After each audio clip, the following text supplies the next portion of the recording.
The United States quietly did something this year it had not done in 232 years. And you probably felt it at a cash register before you ever read about it. You paid with cash, the total did not land on an even number, and the person at the counter rounded it for you. No announcement to your face, no vote. The smallest piece of money you have carried your whole life just slipped out of circulation.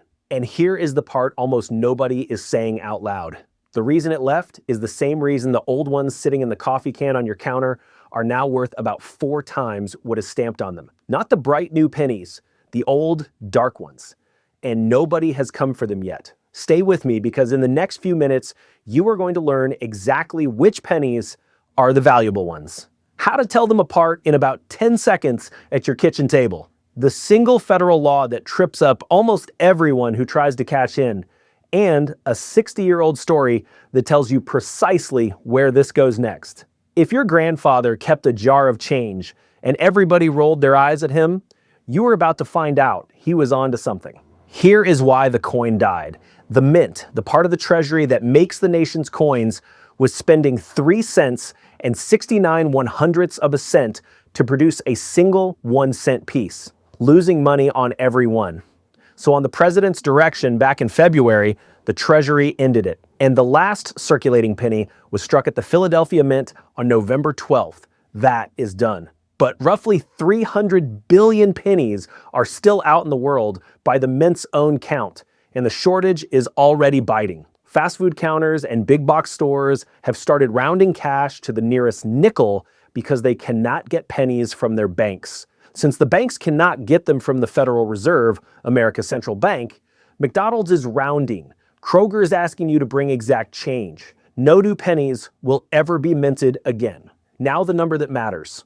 A penny made in 1981 or earlier is 95% copper. Copper on the New York Exchange, where metals are priced, just pushed to about $6.26 a pound, near a record. Do the arithmetic on a coin that weighs 3 grams and 11 1/100ths, and the metal inside it is worth about 4 cents. Its face value, what it spends for, is 1 cent. 4 cents of copper in a 1-cent coin. That is the whole story in one number. And most people are still handing those coins to a cashier for a penny.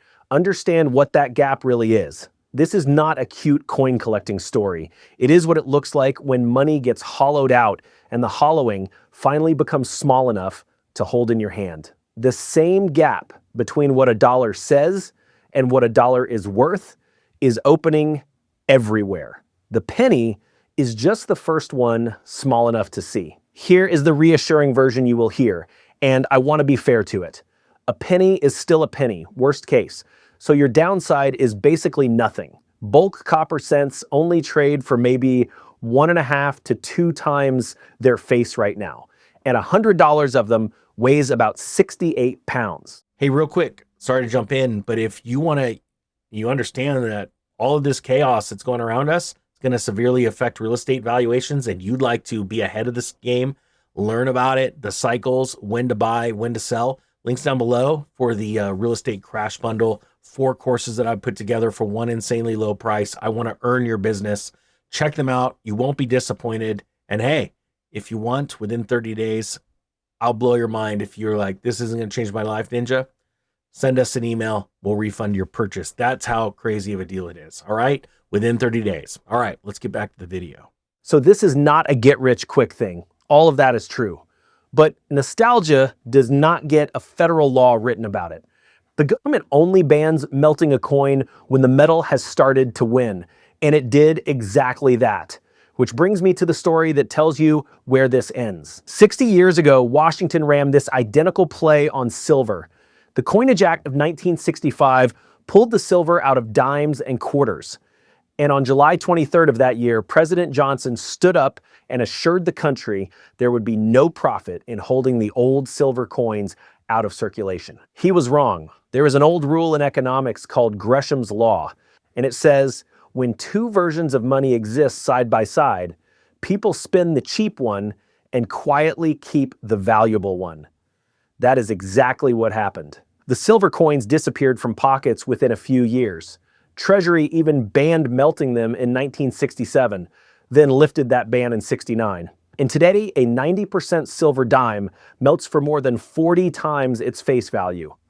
The pack rats won. The penny just entered step 2 of that same movie, and you are standing where the smart money stood in 1965. So here is exactly what to do this weekend in order and what happens if you skip each part. Miss the first step and you will spend a 4-cent coin for 1 cent. So start by sorting every penny by date, and everything 1981 and earlier goes in the keep pile. The year 1982 is the tricky one because they made it in both metals. So weigh those, since a copper one is 3 grams and 11 and a zinc one is 2.5, and a $10 kitchen scale settles it instantly. If you have volume and no patience, drop them on a wood table because the copper ones ring at a higher pitch and the zinc ones thud. While the banks still have any, you can buy boxes of pennies at face value and sort them.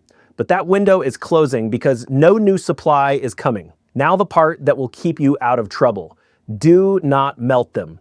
Melting or treating a penny is a federal crime under Treasury Rule 31 CFR Part 82, and it carries a fine of up to $10,000 and up to 5 years in prison. Selling the coins, though, is completely legal, and dealers and collectors already pay above face for bulk copper cents.